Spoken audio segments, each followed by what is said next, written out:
Hello everyone, मैं हूं doctor शिल्पी Bharat homeopathy से। आज हम बात करेंगे उन पेशेंटों के बारे में जिनको रात में अस्थमा की प्रॉब्लम बढ़ती है।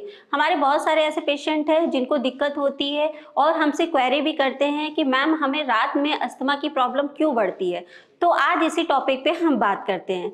अगर जब हम लेटते हैं सुपाइन पोजीशन पे, यानी कि बैक साइड अगर हम लेट रहे हैं, तो जो हमारा लंग्स है वो जनरली पीछे की तरफ एक्सपेंड होता है। जब हम सोते हैं तो वो नीचे की तरफ चला जाता है और प्रॉपर हमारा लंग्स जो है वो एक्सपेंड नहीं हो पाता है, जिसकी वजह से सांस लेने में तकलीफ होती है। ये रही एक नॉर्मल कंडीशन। अगर आप अस्थमैटिक पेशेंट हैं तो जो हमारा श्वास की नली है, यानी कि जो हमारा रेस्पिरेटरी ट्रैक है, उसमें इन्फ्लेमेशन देखने को मिलता है और सिकुड़न देखने को मिलता है।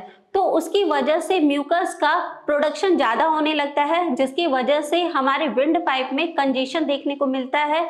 पेशेंट जो है सांस नहीं ले पाता है, क्योंकि प्रॉपर ऑक्सीजन की सप्लाई जब नहीं हो पाती है तो हमारा लंग्स जो है वो प्रॉपर एक्सपेंड नहीं हो पाता है, जिसकी वजह से रात में अस्थमा की प्रॉब्लम बढ़ते हुए दिखाई देती है। सेकेंड मोस्ट इंपॉर्टेंट कारण ये है कि हमारी बॉडी से कॉर्टिसोल हार्मोन रिलीज होता है। कॉर्टिसोल हार्मोन जो होता है, मेन रोल होता है वो हमारे रोग प्रतिरोधक क्षमता को बढ़ाता है, और जहाँ पे इन्फ्लामेशन है, यानी हमारे बॉडी में जहाँ पे सूजन है, सूजन को कम करने में हेल्प करता है। जब हम सोने जाते हैं तो जो हमारा कॉर्टिसोल हार्मोन है वो एक पीक लेवल पे आपके बॉडी में प्रॉपर वर्क करता है, लेकिन जैसे ही वो कॉर्टिसोल हार्मोन डिप करने लगता है, यानी कॉर्टिसोल हार्मोन हमारा जब कम होने लगता है, तो हमारी जो इन्फ्लामेशन जहाँ पे वो कम कर रहा था, वो इन्फ्लामेशन धीरे धीरे बढ़ने लगती है और रात पे ही हमें अस्थमा के अटैक्स आते हैं और हम उठ के बैठ जाते हैं। तीसरा मोस्ट इम्पॉर्टेंट कारण ये है कि अगर कुछ पेशेंट को जो चीज बताया जाता है कि आप ये चीज डाइट में ना खाएं, यानी कि ठंडी चीजें ना खाएं,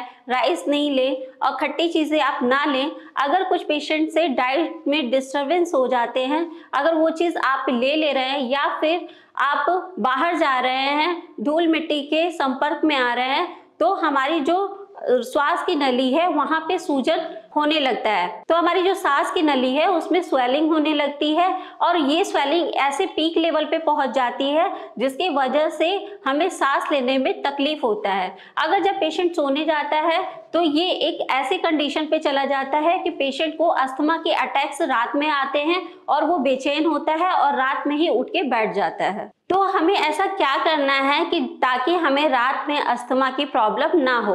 तो जब हम लेटेंगे तो अपने पेट के बल पे लेटेंगे। अगर हम पेट के बल पे लेटेंगे तो हमारा जो लंग्स है वो प्रॉपर एक्सपेंड होगा, ताकि ऑक्सीजन की सप्लाई हमारे लंग्स तक प्रॉपर हो सके और जिससे वजह से हमें सांस लेने में कोई तकलीफ ना हो। दूसरा रीजन है कि आप गुनगुने पानी का सेवन करेंगे। जहाँ पे हमारे जो विंड पाइप है वहां पे सूजन है या सिकुड़न है, तो जब हम गुनगुना गर्म पानी पिएंगे तो उससे क्या होगा कि वो सूजन कम होगा और जहाँ पे म्यूकस बना हुआ है, चिपका हुआ है, म्यूकस पिघलेगा और आपके खखार से वो बाहर निकलेगा, या तो आपके पेट में जाएगा और आपके स्टूल से म्यूकस जो है वो प्रॉपर तरीके से निकल जाएगा। तीसरा रीजन है कि आपको अपने डाइट को ध्यान में रखना है। आपको खट्टी चीजें नहीं लेनी है, आपको गुनगुना पानी का सेवन करना है, गुनगुना पानी पीते रहना है। अगर आप सोने जा रहे हैं तो गुनगुने पानी का सेवन करके ही सोएंगे। आप गरारे लेंगे, भाप लेंगे और अपने डाइट को फॉलो करेंगे। आई होप आपको ये वीडियो समझ में आई होगी। अगर कोई दिक्कत परेशानी आपको हो रही है तो आप हमें भारत होम्योपैथी में डायरेक्ट मिल सकते हैं या फिर ऑनलाइन कंसल्टेशन करके आप अपना इलाज कर सकते हैं। धन्यवाद।